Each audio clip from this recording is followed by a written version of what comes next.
Bonjour à toutes et à tous. On est ravis de vous retrouver cet après-midi ici au Tambour pour ce nouveau rendez-vous de notre cycle de rencontres ambivalence. On va s'intéresser cet après-midi à la question des mutations politiques. Et je voudrais évidemment dire un grand merci aux équipes du CREA et du service culturel de Rennes 2 qui nous accueillent à nouveau cet après-midi.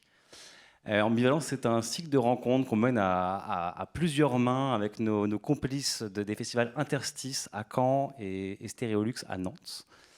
Je n'ai pas spécifié qu'effectivement, on est dans le cadre du festival Maintenant qui démarre aujourd'hui. Et je vous présente Luc Brou, notre complice canet, qui va nous parler un peu de ce cycle de rencontres. Oui, bonjour donc avec Martin Lambert de Stéréolux qui produit le festival Scopiton à Nantes. Moi-même de Oblique Plateforme Agriculture Numérique en Normandie pour le festival Interstice. Et puis donc Samuel Arnoux pour le festival Maintenant. Nous organisons un cycle de conférences depuis maintenant 3 ans. Donc nous sommes dans le troisième et dernier cycle qui est composé chaque année de 3 rendez-vous à Caen, à Nantes et à Rennes, ou plutôt dans l'ordre à Rennes, à Caen et à Nantes, à chaque fois sur une thématique différente autour des mutations numériques, en invitant des artistes, chercheurs et chercheuses à s'exprimer sur le sujet. Donc là, une troisième et dernière saison sur les mutations politiques, avec un prochain rendez-vous en mai à Caen, et puis en septembre à Nantes, et puis nous verrons, nous n'avons pas encore décidé des suites à donner à ce cycle-là. L'idée du cycle, c'était d'avoir un travail dans la durée, dans la continuité, pour éviter de recycler ou de reformuler systématiquement le même type de conférences. Donc d'avoir une évolution dans la réflexion et puis dans les personnes invitées à intervenir sur ces thèmes-là. Voilà. On va donner la parole à Pauline Briand, qui va introduire la rencontre, nous présenter les personnalités invitées qui vont intervenir ensuite. Voilà. Je vous remercie à toutes et à tous. Et une dernière précision, les rencontres sont filmées, enregistrées. Alors aujourd'hui, elles sont disponibles sur chacun de nos sites ou chacune de nos plateformes. Et à l'issue de l'ensemble de ces cycles, voilà, on regroupera tout ça pour avoir un projet éditorial vidéo qui corresponde à l'idée de ce que nous faisons d'ambivalence. Voilà, je vous remercie. Merci Luc, merci Samuel. Bonjour à toutes et tous. Avec ce rendez-vous, nous inaugurons le dernier temps des rencontres ambivalence qui nous ont amenés durant 3 ans à réfléchir aux mutations écologiques, aux mutations du vivant et aux mutations politiques. Et aux mutations politiques qui innervent notre époque par le prisme du numérique, des technologies, de l'art et des sciences. Pour aborder le vaste sujet que constitue la question des mutations politiques à l'ère du numérique, j'ai décidé de choisir l'angle de la condition des femmes. Cette introduction n'a pas l'ambition d'être exhaustive, mais d'activer la réflexion, de montrer la diversité et la multiplicité des formes et des échelles sous lesquelles ces mutations se manifestent à l'ère du numérique. Une profusion que nous explorerons tout au long des rendez-vous d'ambivalence cette année. Il y a quelques années, j'ai suivi le MOOC Challenges of Global Poverty sur les enjeux planétaires de la pauvreté des prix Nobel d'économie Esther Duflo et Abhijit Vinayak Banerjee. Leur méthode de recherche, basée sur des études randomisées, inspirées des essais cliniques, montre comment les personnes pauvres vivent et font des choix. Elles permettent de tester l'impact des politiques mises en place et souvent de mettre à mal les idées reçues. L'une de ces études, réalisée en Inde, portait sur la manière dont les dépenses des foyers, souvent décidées par les femmes, étaient redistribuées après l'obtention d'une aide pour l'achat du riz. Les concepteurs de cette aide pensaient que les bénéficiaires s'en serviraient pour acheter des légumes ou des protéines, améliorer leur nutrition. Mais l'argent épargné servait bien plus souvent à faire l'acquisition d'un smartphone. Comme souvent, quand il s'agit de la gestion de leur argent par les plus pauvres, des personnes se sont indignées de cette utilisation. Mais des entretiens avec les bénéficiaires ont montré que pour elles, le smartphone était un moyen d'être intégré dans la société. Un enjeu tout aussi important que d'avoir une bonne nutrition, notamment si l'on souhaite sortir de la pauvreté. Un constat qui évoque l'image puissante qui ouvrait un article sur la transition démographique. Nous étions là aussi en Inde. Le journaliste se trouvait à une réunion de femmes habitant les bidonvilles de New Delhi. Son attention avait été attirée par de petites lumières qui couraient sous leur sari, celles de leur smartphone. Un accès à l'information personnalisé, loin de la surveillance de leur famille. L'article montrait ensuite le lien entre cet accès facilité à l'information et la capacité de ces femmes pauvres à décider du nombre d'enfants qu'elles souhaitaient avoir. Le smartphone et Internet comme facteur d'émancipation. L'accès aux technologies est aussi hautement politique. Pourtant, ce sont ces mêmes technologies qui trahissent aujourd'hui certaines femmes américaines souhaitant se faire avorter après la révocation de la jurisprudence Roe versus Wade. Dans un article écrit pour le New Yorker datant du mois de juin, Jia Tolentino écrivait, et voici ma traduction, « L'avenir dans lequel nous vivons aujourd'hui ne ressemblera pas au passé d'avant Roe, lorsque les femmes cherchaient à avorter illégalement et trouvaient souvent la mort. Le principal danger est désormais ailleurs, avec des conséquences bien plus étendues. Le principal danger est Pardon, j'ai raté une ligne. Avec des conséquences bien plus étendues. Nous sommes entrés dans une ère, non pas d'avortement dangereux, mais de surveillance par l'État et de criminalisation généralisée des femmes enceintes, mais aussi des médecins, des pharmaciens, du personnel des cliniques, des bénévoles, des amis et des membres de la famille, et de toute personne qui entre en contact avec une grossesse qui ne se termine pas par une naissance saine. Elle soulignait le rôle central joué par les nouvelles technologies dans cet appareil répressif. Comment préserver son intimité, son droit à la vie privée et au choix, à une époque où tant d'aspects de nos vies, de la communication avec nos proches ou des professionnels de santé, à l'accès à l'information, en passant par l'organisation de notre emploi du temps, le suivi de nos cycles, nos achats, nos déplacements et bien d'autres choses passent par le numérique et des plateformes dont les données peuvent être perquisitionnées. Pour les femmes qui souhaiteront se faire avorter dans des États où cela est interdit, c'est toute une discipline de l'évasion numérique qui devra se mettre en place. Heureusement, le numérique fera aussi partie des solutions, avec par exemple le recours à la téléconsultation dans les États qui le permettent encore. Si nous poursuivons sur la thématique du contrôle et de la normativité sociale envers les corps féminins, les réseaux sociaux, et tout particulièrement Instagram, mettent en avant certaines représentations de ces corps et certains physiques. Ainsi, la chanteuse Lizzo s'était étonnée de voir les vidéos d'elle en bikini effacées par TikTok quand elle ne l'était pas, pour des femmes plus minces. Il a par ailleurs été maintes fois montré que les algorithmes des réseaux sociaux tendent à invisibiliser et censurer les corps des personnes handicapées, queer ou trans.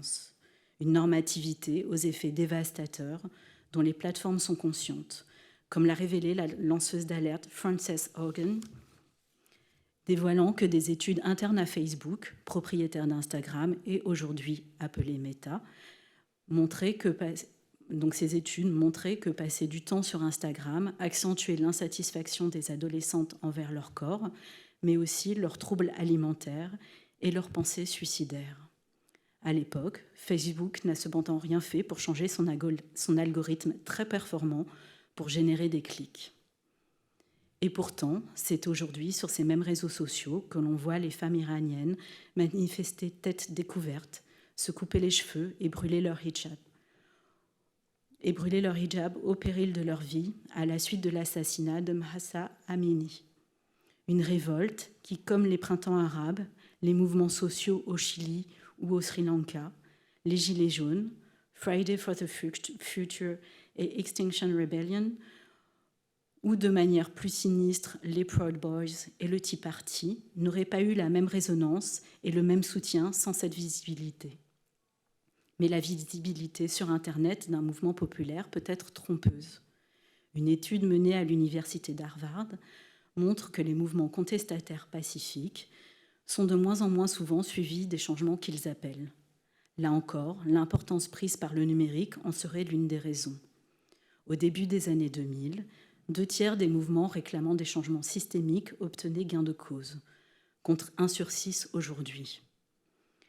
Les chercheurs attribuent ce déclin à différents facteurs, comme la polarisation des sociétés et l'effet de bulle favorisé par les réseaux sociaux, mais aussi à l'accès à l'information par des groupes affinitaires, comme WhatsApp ou Telegram, comme par exemple sur WhatsApp ou Telegram.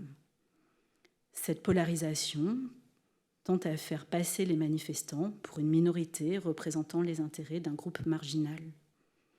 La facilité avec laquelle il est possible de mobiliser un nombre important de manifestants grâce aux réseaux sociaux, sans avoir besoin de leaders ou d'organisations fastidieuses, a, quant à elle, des effets pernicieux sur l'impact réel de ces mouvements, qui auparavant nécessitaient des mois de préparation, la constitution d'alliances, la formulation de revendications claires et l'incarnation du combat.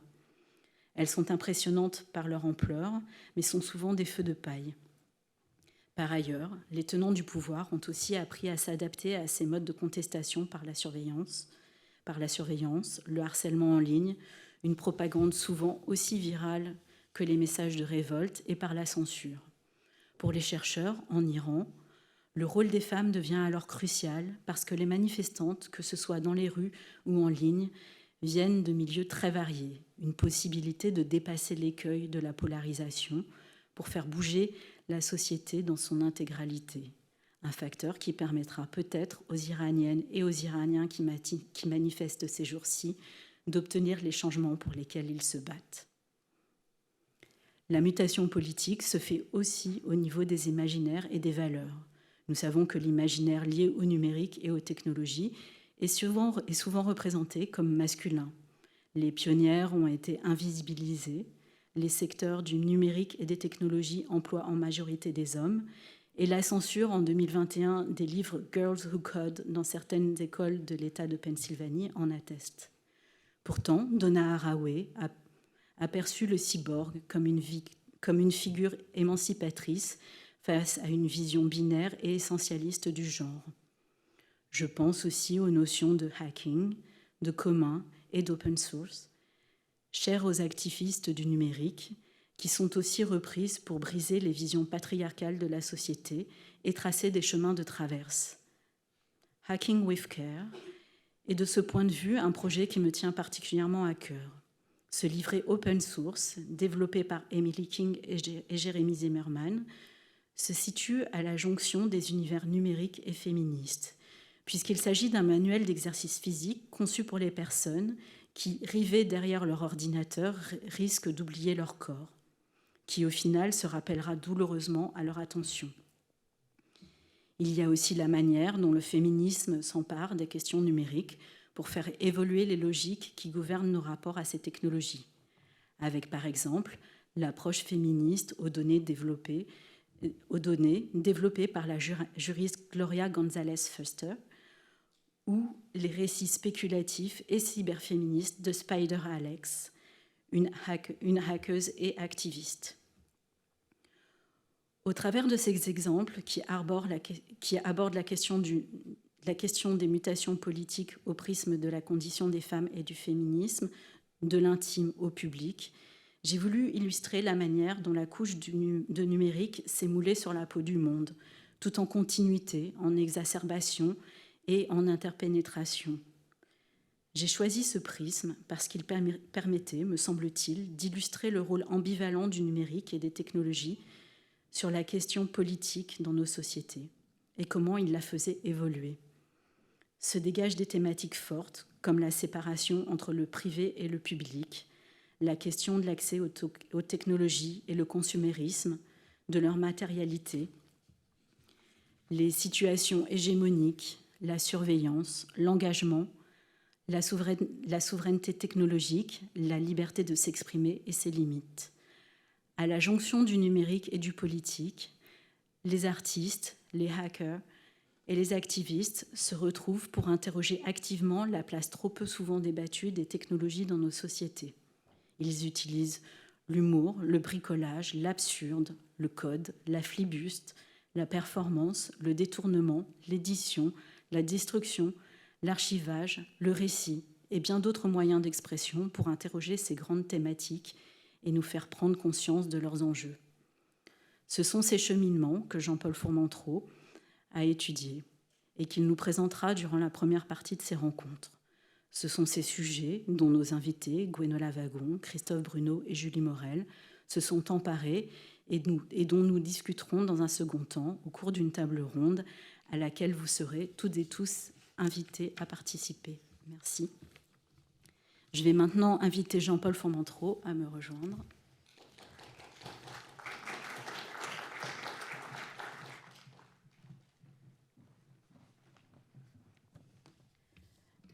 Jean-Paul, vous êtes socio-anthropologue et critique d'art, professeur à l'université Aix-Marseille. Vous êtes membre du centre Norbert Elias à l'école des hautes études en sciences sociales.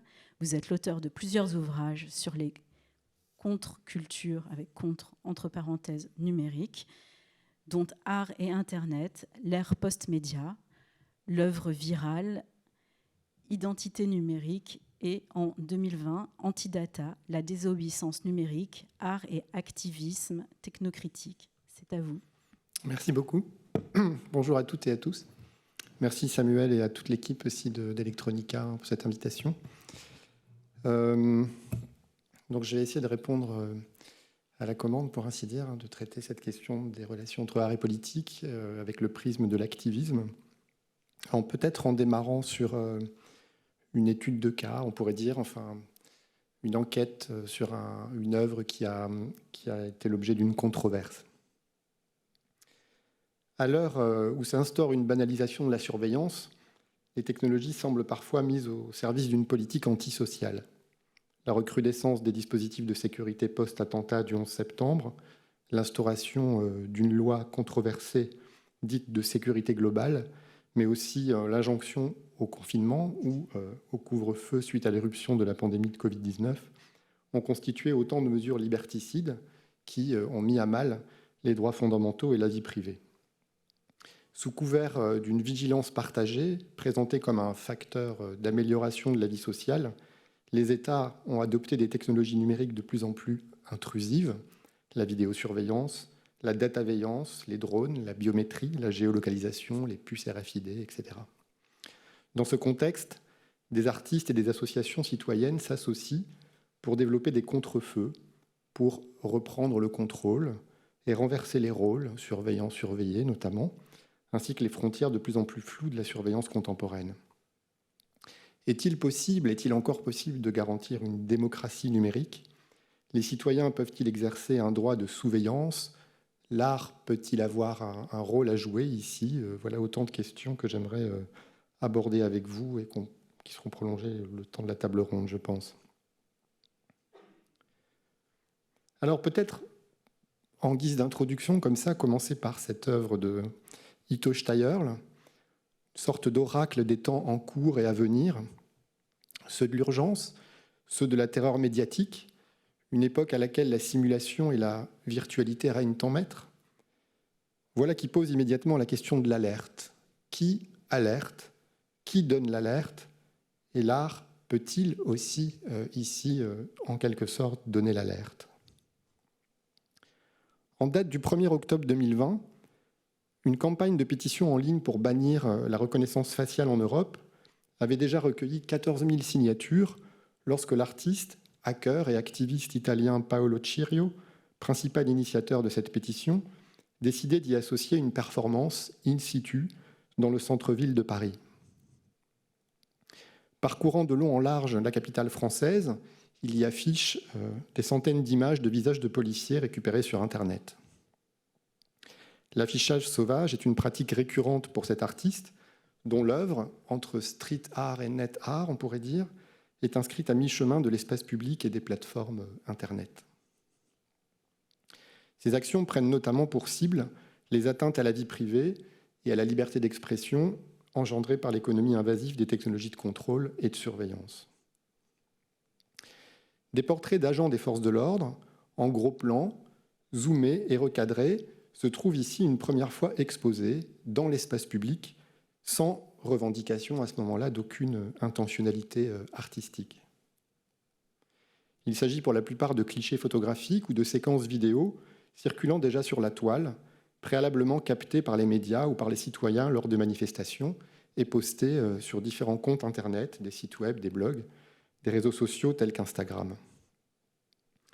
Simultanément, ces mêmes portraits sont également postés sur une plateforme en ligne intitulée capturepolice.com. Un site internet développé par Paolo Cirio, permettant d'accéder à une base de données de plus de 4000 photos d'agents de police français. Ces images portraits y sont ensuite soumis aux technologies de reconnaissance faciale devant permettre, au moins potentiellement, d'identifier les agents de police.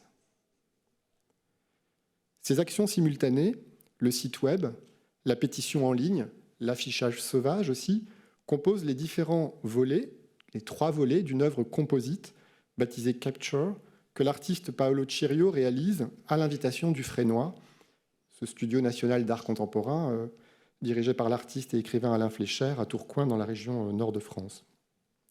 Le volet installation du projet doit y être montré lors d'une exposition collective au titre évocateur Sentinelle, dont Louise Derry assure le commissariat et projette l'ouverture à la mi-octobre 2020. L'installation de Paolo Cirio, que vous voyez ici, présente une sélection de 150 portraits de policiers en tenue d'émeute. Une sélection d'images qui les tire en une matrice de visages juxtaposés verticalement et côte à côte sur toute la surface d'un mur long d'environ 15 mètres. La frise laisse émerger 7 tirages d'art, plus soignés ou agrandis, qui exposent en gros plan des visages d'agents de police non identifiés en position de tirer sur des manifestants, composant ainsi une sorte de peloton d'exécution. L'ambivalence du terme « sentinelle », qui n'a pas échappé à la commissaire d'exposition, met en exergue 2 significations contrastées. L'une place l'artiste à l'avant-garde ou à l'avant-poste, disons, de l'observation du monde, dans un souci de vigilance, de voyance, de veille, d'éveil. L'autre s'intéresse davantage à la part invisible ou invisibilisée du monde, dissimulée derrière les apparences. Incarnant ainsi doublement la vigie qui veille et surveille et la luciole qui littéralement met à la lumière, Paolo Cirio se propose d'incarner la figure du guetteur, de l'observateur vigilant qui tantôt guide, accompagne et éclaire le chemin, tantôt alerte et prévient des risques encourus ou des dangers à venir. Non sans un brin de provocation, il ambitionne d'exposer l'ensemble de la population et les policiers eux-mêmes aux risques et dangers de la généralisation et prolifération des technologies de contrôle. Autrement dit, afin d'alerter les citoyens et usagers de l'espace public, physique et numérique, du danger et des abus potentiels de la reconnaissance faciale, l'artiste emploie en quelque sorte la tactique de l'arroseur arrosé et décide de soumettre les agents des forces de l'ordre eux-mêmes aux potentielles dérives des technologies et de leurs usages équivoques. Mais l'exposition Sentinelle n'est pas encore inaugurée et ouverte au public lorsque le 1er octobre 2020, en parallèle donc de l'intervention de l'artiste dans les rues de Paris, le ministre français de l'Intérieur, Gérald Darmanin, ayant pris connaissance du projet, publie un premier message d'indignation sur son compte Twitter. Insupportable mise au pilori de femmes et d'hommes qui risquent leur vie pour nous protéger. Je demande la déprogrammation de l'exposition et le retrait des photos de son site, sous peine de saisir les juridictions compétentes. L'emballement médiatique suivra, dont les effets auront un caractère pour le moins équivoque. Certains y verront une publicité pour l'artiste et lanceur d'alerte, gracieusement amplifiée par l'émoi du Premier ministre. Et les commentaires de certains internautes en écho au message de Gérald Darmanin sur son propre compte Twitter sont à cet égard assez éloquents. D'autres plébisciteront au contraire la décision prise par le ministre et par le gouvernement, tant elle leur paraît justifiée et urgente en cette période de fragilisation des agents de l'ordre, dont l'identité est en effet plus fréquemment révélée sur les réseaux sociaux. Le lendemain, en date du 2 octobre 2020, Gérald Darmanin s'engage publiquement à garantir une plus grande protection des policiers en leur promettant notamment de mieux protéger leur anonymat. Dans un même élan, cet ancien maire de la ville de Tourcoing, jusqu'à sa nomination dans le gouvernement Macron en septembre 2019, décide donc d'intervenir directement auprès de l'institution du Fresnoy en exigeant la déprogrammation de l'exposition. Alors évidemment, il serait quelque peu réducteur de voir rétrospectivement dans cette déclaration les prémices du désormais controversé article 24 de la loi sur la sécurité globale, constituant en délit la capture d'images, photos ou vidéographiques de policiers dans l'exercice de leurs fonctions. Mais la succession des événements et l'enchaînement des mesures peut toutefois paraître troublante. Le point de discorde ne porte pas au départ sur la seule représentation visuelle des agents des forces de l'ordre, qui demeure jusqu'ici un droit démocratique, tout au moins avant l'irruption, précisément dans le débat public, de cet article 24 de proposition de loi dite de sécurité globale. Une circulaire du ministère de l'Intérieur datant du 23 décembre 2008 affirmait en effet très clairement que les policiers et gendarmes ne pouvaient s'opposer à l'enregistrement de leur image lorsqu'ils effectuaient une mission. La loi interdit donc aux fonctionnaires de s'opposer à l'enregistrement de leur image, que celui-ci soit réalisé par un journaliste ou par un simple citoyen. En outre, la diffusion de ces images dans un objectif de médiatisation est également autorisée, sauf si ces images concernent des fonctionnaires appartenant à un haut corps spécifique et sensible de l'État, tels que le RAID, le GIPN, la DGSI, etc. Au Fresnoy, la crispation et le point de tension portent davantage sur ce qui sera perçu par le gouvernement, mais aussi par l'institution artistique, comme une possible incitation à l'identification des forces de l'ordre. Soit moins la partie qui est exposée finalement que le site web et son invitation faite aux internautes de déclarer et de rendre publique l'identité privée des agents photographiés. Autrement dit, le différend porte moins sur la figuration que sur le profilage des agents. Une technique qui ne constitue pourtant qu'une application possible et en outre largement répandue de la reconnaissance faciale, précisément celle que souhaite dénoncer l'artiste Paolo Cirio. Un usage de la reconnaissance faciale en tout point similaire à ce que permet Clearview, par exemple, faisant ainsi référence à une entreprise américaine qui extrait des images d'Internet, établit un profil des visages et vend ces données aux forces de l'ordre. Pour le gouvernement, cette œuvre, ainsi exposée, présentait une incitation à la délation et constituait en ce sens un outrage inadmissible au devoir de protection de ceux qui nous protègent. Et selon le Fresnoy, la prérogative offerte par le site web ne faisait nullement partie du projet initialement défendu par l'artiste et n'aurait jamais reçu l'aval du Studio national d'art contemporain. Entre-temps, au Fresnoy, un panneau de contreplaqué est venu obstruer l'œuvre de l'artiste, rendant invisible l'ensemble des photographies. Un panneau de bois peint en bleu sur lequel, quelques jours plus tard, est momentanément apparu un message anonymement tagué à la bombe de peinture ou une série d'affichages sauvages indiquant « la honte ».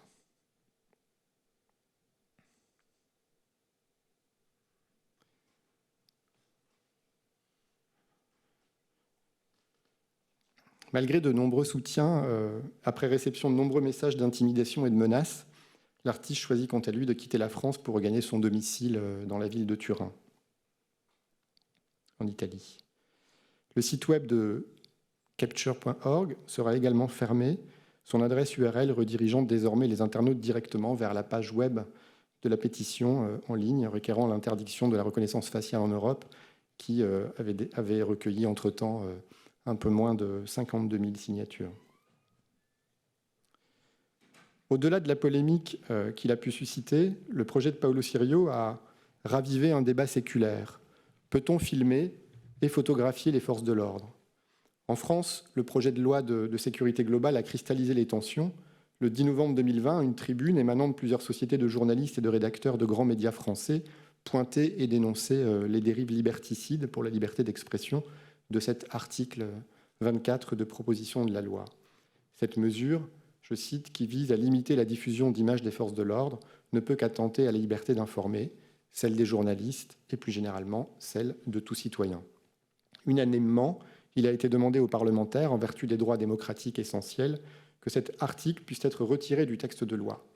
Ce n'était pas tant l'objectif affiché par les promoteurs de l'article 24 visant à protéger ceux qui nous protègent qui était contesté, mais cette intention louable ne devait et ne pouvait en aucun cas justifier la privation de liberté des journalistes comme des citoyens, susceptibles d'être poursuivis pour avoir diffusé, par quelque moyen que ce soit, l'image du visage ou tout autre élément d'identification, à l'exception du numéro de matricule Rio, que les policiers ou gendarmes en exercice sont tenus de porter sur leur uniforme.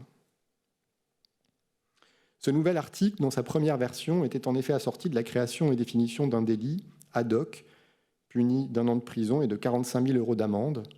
Adopté une première fois à l'Assemblée nationale le 17 novembre 2020, l'article 24 a finalement fait l'objet d'un toilettage d'abord et s'est vu renommé « Loi de sécurité globale préservant les libertés » avant d'être retoqué par le Sénat et abandonné. Dans un contexte de renforcement des lois sécuritaires, le gouvernement a donc pris position. S'ensuit ici une asymétrie de pouvoir. D'un côté, l'opacité revendiquée et l'entrave à la liberté d'informer. D'un autre, la transparence contrainte pour les citoyens et un récit public à la seule main des autorités. Pour le gouvernement et ses forces de l'ordre, le renforcement de la surveillance est censé garantir et renforcer la paix sociale, traquant et prévenant tout acte de délinquance. La plus grande transparence est par conséquent demandée aux citoyens concernant leur activité, leurs déplacements, mais aussi leurs données. À l'inverse, les autorités, elles, revendiquent désormais pour leur propre compte la plus grande opacité. Depuis quelques années, suite à la multiplication des attentats terroristes et dans le cadre de la prorogation de l'état d'urgence, les gouvernants ont plus fréquemment recours à l'analyse algorithmique des images de vidéosurveillance, ainsi qu'aux technologies et applications de reconnaissance faciale. L'objectif premier est la surveillance des territoires et l'identification d'éventuels comportements suspects. Mais ces mêmes outils ont désormais une autre utilité, qui est l'identification des civils, manifestants et minorités lors d'affrontements publics.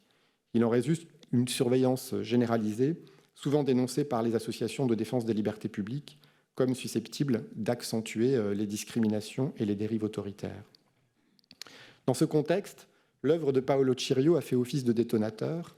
En ciblant les forces de l'ordre plutôt que de présumés citoyens délinquants, elle épingle l'absence de réglementation sur la protection de la vie privée et déjoue, avec une ironie certaine, les technologies de la reconnaissance faciale qui peuvent aisément se retourner contre les autorités qui en vantent et en recommandent l'utilisation. Comment en effet soutenir l'idée d'un vol de données et d'images privées à l'ère des médias d'exposition de soi ou de surexposition de soi? L'accusation peut en effet paraître inappropriée à l'heure où les plateformes Internet et les réseaux sociaux reposent, comme l'a montré Bernard Harcourt, sur une servitude volontaire qui s'exerce ici de part et d'autre, du côté des policiers, qui avaient publié eux-mêmes une partie de leurs images, comme du côté des citoyens, dont les policiers font bien évidemment partie, avec ou sans uniforme.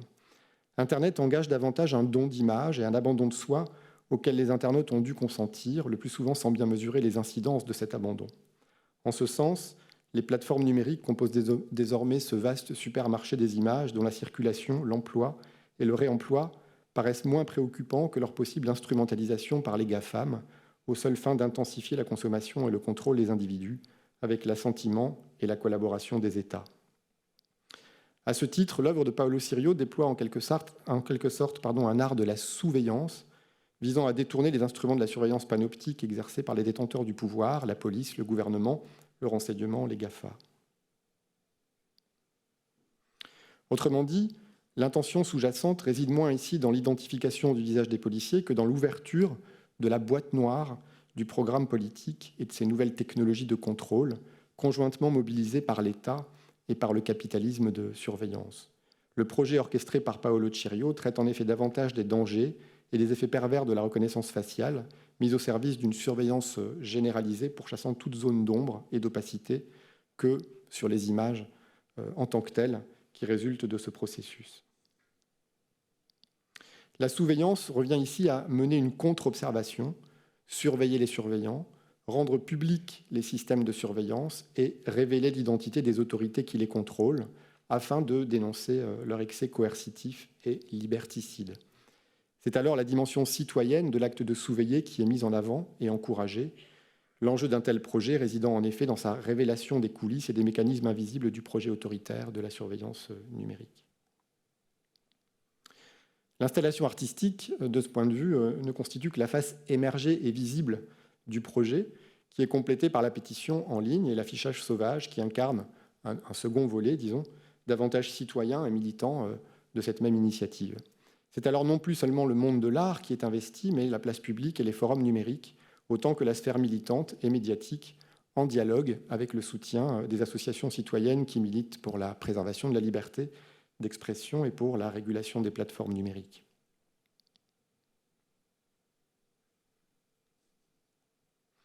En dernier ressort, si le projet Capture a bel et bien été entravé, son exposition ayant dû être annulée, sa publicité inattendue aura fait de ce projet un jalon, peut-être, dans l'émergence d'un débat public au long cours et qui reste encore d'actualité. Je vais aller plus vite sur d'autres projets de Paolo Cirio avec lesquels Capture résonne et dont le mode opératoire consistait déjà à réinjecter des données privatisées et arbitrairement occultées dans l'espace public. Depuis 2012, l'œuvre Street Ghost a pris pour cible l'application Google Street View et ses 9 caméras intrusives, Nine Eyes, qui scannent visuellement et cartographient numériquement toute l'étendue du globe. Paolo Cirio proposait cette fois de détourner ces portraits panoptiques, eux-mêmes souvent illégaux, même lorsqu'ils sont floutés par l'application, afin de pallier aux nombreuses plaintes émises par des particuliers à l'encontre de l'entreprise. L'artiste va choisir d'afficher dans l'espace public de nos centres urbains, sur le lieu précis où elles ont été prises à leur insu, les silhouettes, les photographies de silhouettes de personnes capturées par les caméras de Google. Ces portraits de personnes saisies au hasard dans la rue par la Google Car, sans leur autorisation, sont en effet imprimés et affichés grandeur nature à l'endroit même où les prises de vue ont été réalisées. Il en résulte des spectres numériques qui viennent littéralement hanter l'espace public à l'interface du monde réel dont elles proviennent et du monde virtuel qui les exploite. Les street ghosts incarnent donc les victimes algorithmiques, on pourrait dire, de nos sociétés de l'information, un dommage collatéral sans doute de la guerre que se livrent les multinationales du numérique, les gouvernements et les algorithmes. Exfiltrés du réseau, placardés sur les murs de nos villes, leurs silhouettes de papier en basse définition agissent comme des signaux d'alarme. Glissant d'une existence numérique à une présence réelle dans l'espace public, elles peuvent être reprises en main par les internautes eux-mêmes. Une autre action de l'artiste italien Paolo Cirio éclaire les paradoxes aussi bien que les risques et dérives du contrôle et de la manipulation sociale des individus. L'œuvre Face to Facebook, conçue en partenariat avec l'artiste programmeur Alessandro Ludovico, procède du vol d'1 million de profils d'utilisateurs Facebook et de leur traitement par des algorithmes de reconnaissance faciale.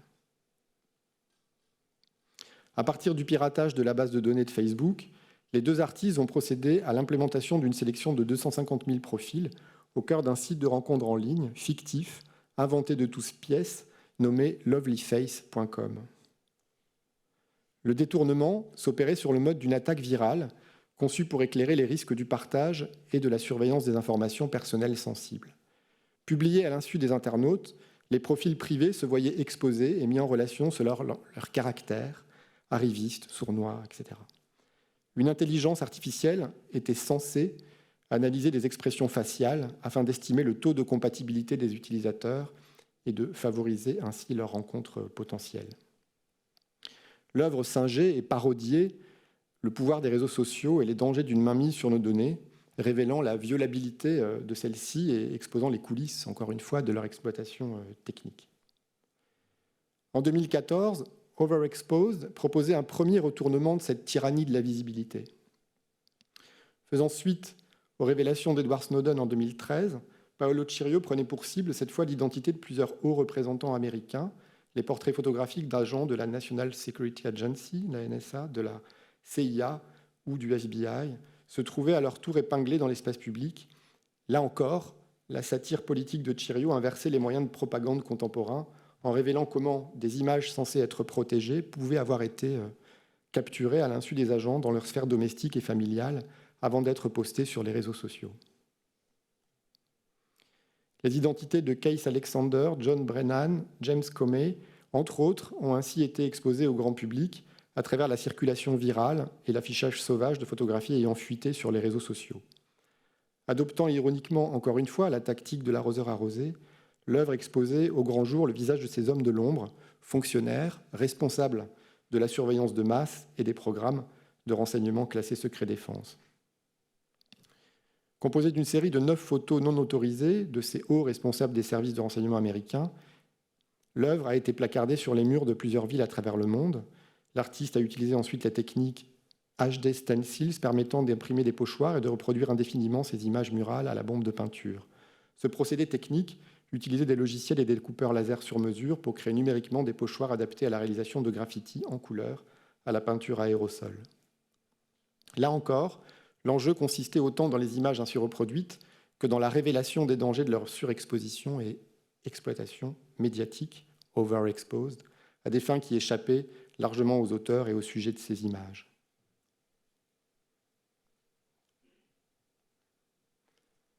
Je voulais faire référence aussi à un autre artiste allemand, américain, mais vivant en Allemagne, Trevor Paglen, qui s'intéresse également au réseau invisible de la surveillance gouvernementale. Ces photographies prises sur différents théâtres d'opération dévoilent les infrastructures occultes de la nouvelle gouvernance mondiale et de l'état de surveillance américain, dont les structures effectives se dérobent au regard. L'artiste, cette fois, traque au téléobjectif, à distance, les bases secrètes de la CIA et de la NSA, ces stations d'écoute et de surveillance qui sont bien souvent dissimulées dans le désert californien ou en Virginie occidentale. Ces photographies, au téléobjectif ou au télescope, interrogent les dispositifs de pouvoir mis en place au XXIe siècle. Où se situe-t-il et à quoi ressemble-t-il ? Ici, par exemple, une station d'écoute cachée dans les forêts de Virginie occidentale. Ici, des photographies montrant des ciels perforés par ces nouveaux oiseaux de métal que sont les drones et les satellites. Ou le spectre, encore visible, des ondes électromagnétiques d'un système de radar entourant les États-Unis. Ici, la base de surveillance de la NSA à Cornwall, en Angleterre. Et enfin, ici, les câbles Internet sous-marins dans les bas-fonds de l'océan Atlantique.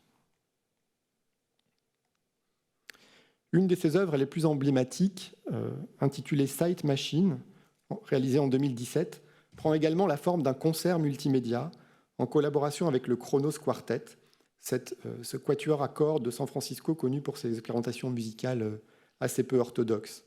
Ce concert, qui intègre une performance algorithmique, soumet les musiciens au regard des machines, au regard de l'intelligence artificielle.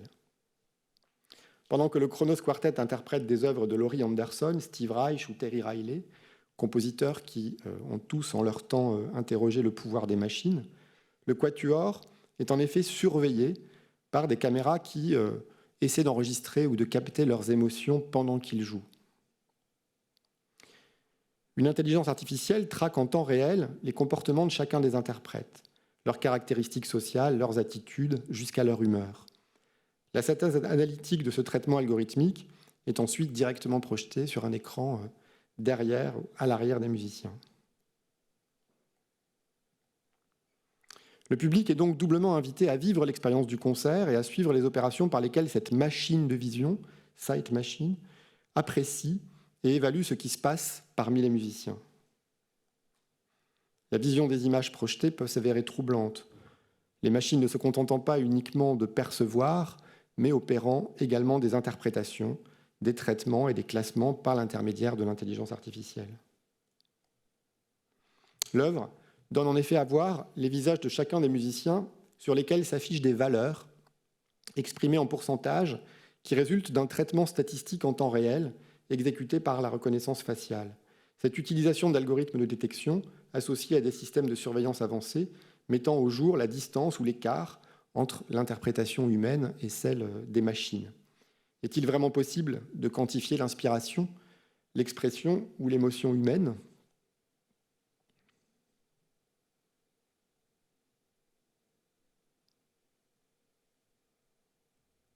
J'ai un peu de son normalement, mais pas là.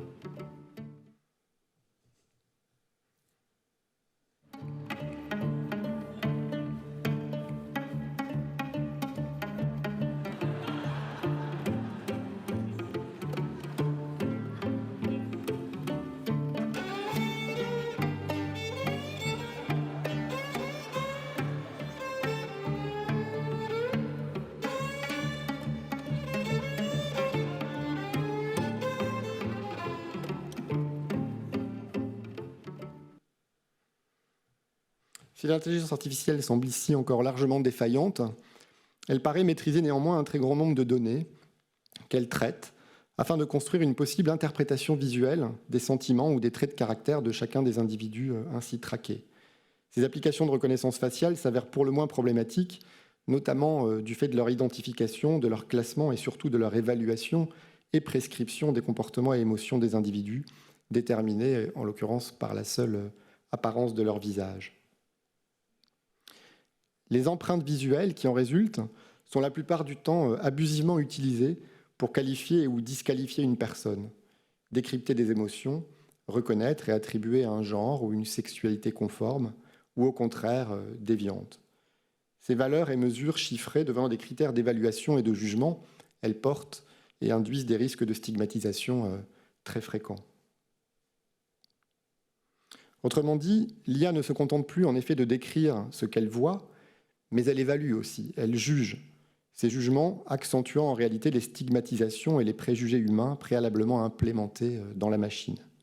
Ce dont se joue ici l'artiste Ito Steyerl, qui retourne sur elle-même le dispositif de surveillance.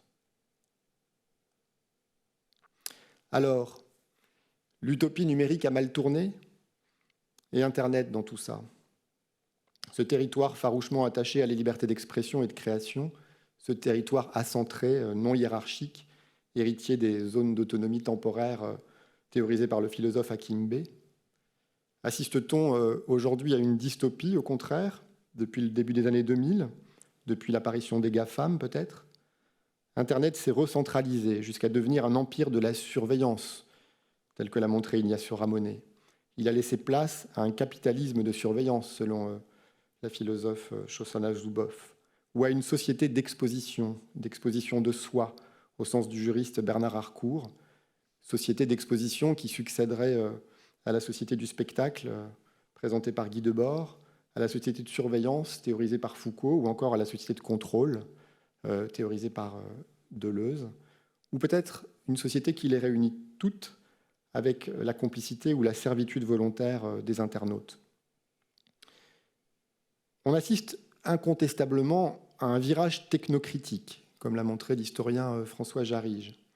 Mais cette prise de conscience, ce constat, n'est pas pour autant désenchanté. Au contraire, elle constitue le terreau et le terrain des pratiques que l'on vient d'examiner ici, de pratiques alternatives entre art, hacking et activisme citoyen. Il ne vous aura pas échappé que plusieurs de ces exemples s'appuient sur la pratique de l'art, mais mobilisent aussi, en dehors du seul monde de l'art, des citoyens, des militants, activistes qui contribuent aux réflexions qui sont menées au sein de ces projets. Les artistes y font volontiers preuve aussi de dérision et d'humour. Leur critique est en ce sens moins déterministe que ne peut l'être la critique des techniques habituelles, moins déterministe qu'émancipatrice sans doute, puisqu'il s'agit de trouver des contre-emplois de la technologie, de pirater et de réaffecter les outils techniques, de fabriquer des récits, des narrations aussi, quitte à aller jusqu'au fake, de lutter contre la surveillance, l'empire des datas, l'obsolescence technique, etc. Le concept de surveillance est ici entendu dans le sens premier que lui donnait Steve Mann, l'ingénieur Steve Mann, qui désignait une forme de résistance face à la prolifération des caméras de surveillance. Il s'agissait selon lui de retourner les caméras vers le panopticon, c'est-à-dire de regarder par le bas, watching from below, pour défaire l'observation et la surveillance panoptique. Mais on pourrait dire que d'autres tactiques sont mobilisées ici par les artistes, qui sont mieux connus, elles, peut-être de l'anthropologie, mais je ne vais pas développer ces points-là, peut-être qu'on les abordera pendant la discussion, mais tels que le braconnage ou la profanation, dont Ito Steyer ou Paolo Scirio sont adeptes, qui peut-être même qualifient le courant des médias tactiques, dont De Certeau était une figure tutélaire, ou encore le bricolage, le sabotage, etc., qui sont des ressorts empruntés et développés par l'art ici dans ce contexte. Je vais m'arrêter là, merci beaucoup.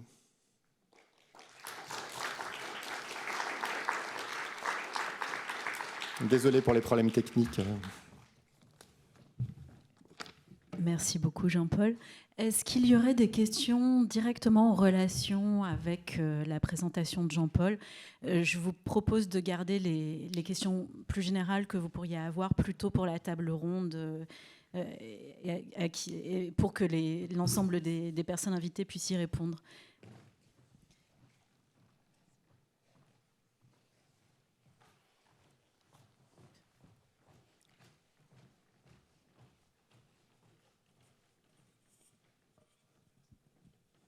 Bonjour.